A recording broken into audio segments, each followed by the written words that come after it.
When I was 13 or 14 years old, my aspirations were to be part of the Olympic soccer team.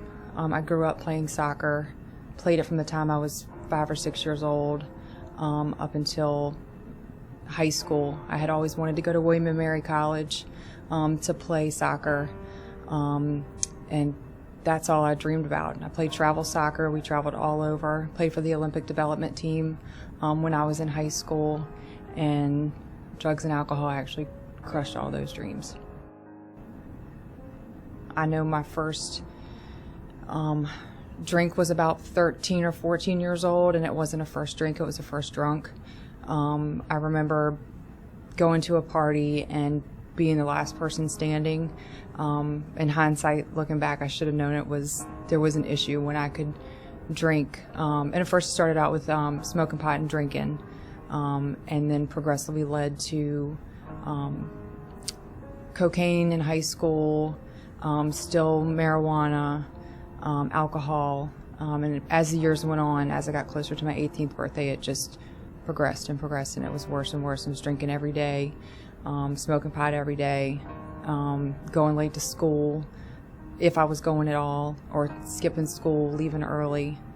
And then, I guess when I was 17, I met he's my ex-husband now, but I met him, and that sort of, for the next couple of years, I was able to stop using drugs and alcohol because I was with him all the time, and he was aspiring to be a state trooper, and I knew that if I wanted to be around him, that I couldn't behave in the manner in which I was behaving in order for me to be around him. So basically I quit everything until I was about 21, 22 years old, and then was turned on, or from having to have a surgery, prescription pain medication is what I picked up then.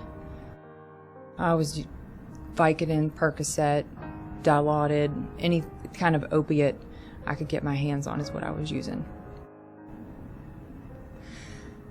College didn't happen because I totally lost my focus. All I wanted to do was drink and get high, and that was not acceptable for, I had aspired to get a scholarship to play soccer, and they don't look too favorably upon people who are everyday drug users. So all those dreams were gone. Well, I guess the first time I'd ever tried a prescription pain medication, or took too many, I'd realized that you could get high off of it.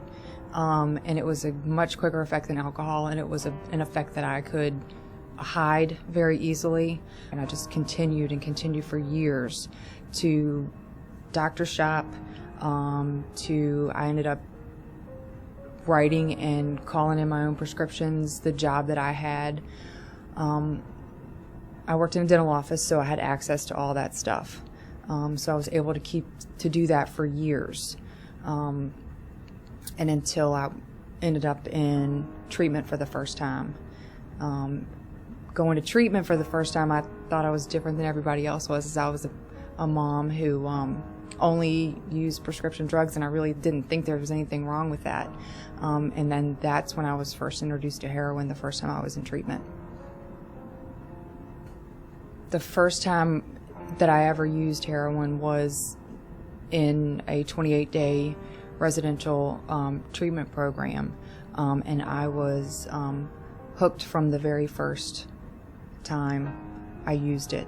It's been a consistent downward spiral. I mean, I dabbled into other things when I couldn't get my hands on heroin, and I would always try, okay, I'm going to quit doing dope, I'll switch to cocaine. I used to laugh and joke with my friends that heroin was our wintertime drug and cocaine was our summertime drug, and all the while still drinking alcohol when I couldn't get my hands on anything, when we ran out of money.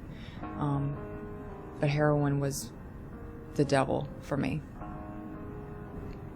Recovery started for me in July of 2010. I found myself once again in a mental ward of a hospital after an overdose and a suicide attempt Actually, my 13-year-old niece came and found me after I locked myself in my room for 4 days of doing nothing but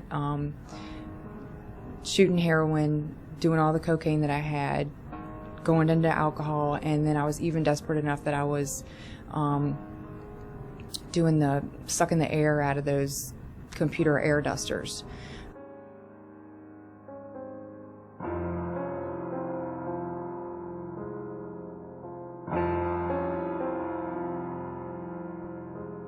The feelings that I was feeling when I was 12, 13, and 14 years old, they're not the end of the world.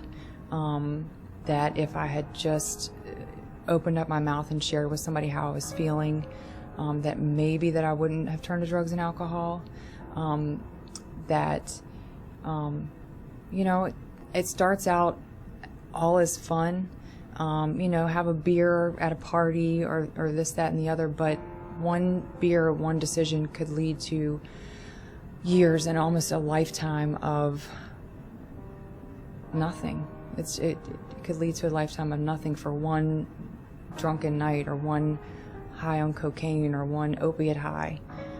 It's really not worth it. Not worth it.